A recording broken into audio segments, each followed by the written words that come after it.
പിന്നെ നവീൻ ചേട്ടന്റെ ഡയറക്ഷൻ അടിപൊളി. അടുത്ത നയൻതാരയാണ് ഭാവിയിൽ. എന്റെ ദൈവമേ, വേണോ അത്രയ്ക്കൊക്കെ ബന്ധങ്ങളിലേക്ക് പോകണോ നമ്മളിപ്പോ? ഞാൻ അഭിപ്രായം ഇത് നമ്മുടെ നവീൻ ജോൺ, അദ്ദേഹത്തിന്റെ ഡെബ്യൂ ആണ്. ഇരയ്ക്ക് ശേഷം അദ്ദേഹം ചെയ്തിരിക്കുന്ന മൂവിയാണ്. ഇരയിലെ സ്ക്രിപ്റ്റിംഗ് ആണ് നവീൻ ചേട്ടൻ ചെയ്തിട്ടുള്ളത്. അതുപോലെ ദിനേശ് കൊല്ലപ്പള്ളി അവിടെ ഫസ്റ്റ് പ്രൊഡക്ഷൻ ആണ്. പാർട്ട്നേഴ്സ് എന്ന ടൈറ്റിലിൽ ഒരു കഥാപാത്രം കൂടിയാണ് ദിനേശ് കൊല്ലപ്പള്ളി അദ്ദേഹം ചെയ്തിരിക്കുന്നത്. നല്ലൊരു കാസ്റ്റ് ഉണ്ട് പടത്തിൽ. അതായത് കലാഭവൻ ഷാജോൺ, അലക്സാണ്ടർ പ്രശാന്ത്, ധ്യാൻ ശ്രീനിവാസൻ, സഞ്ജു ശിവറാം. സഞ്ജു ചേട്ടൻ്റെ വൈഫിൻ്റെ ക്യാരക്ടറാണ് ഞാൻ ചെയ്തത്. തമിഴ് ക്യാരക്ടറാണ് അഴകി. ചിത്രത്തിൽ ധ്യാൻ്റെ പേരായിട്ട് വന്നിരിക്കുന്നത് സാഗ്ന ടൈറ്റസ് ആണ്.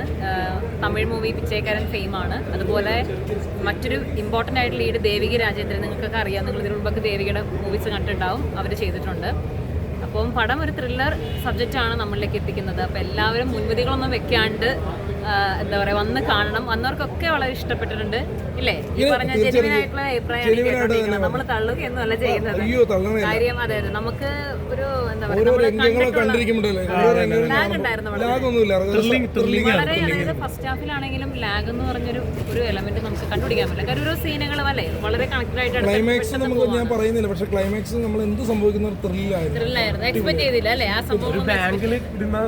അതെ അതെ, ബാങ്കിലുള്ള സംഭവമാണ്. ബാക്കിയെല്ലാം നിങ്ങൾ വന്ന് അതൊന്നും പറയുന്നില്ല. ഓക്കെ, കഥ പറയുന്നത് ഒന്നാണല്ലേ? ഓക്കെ, കാണണം. എന്തായാലും നല്ല സിനിമ.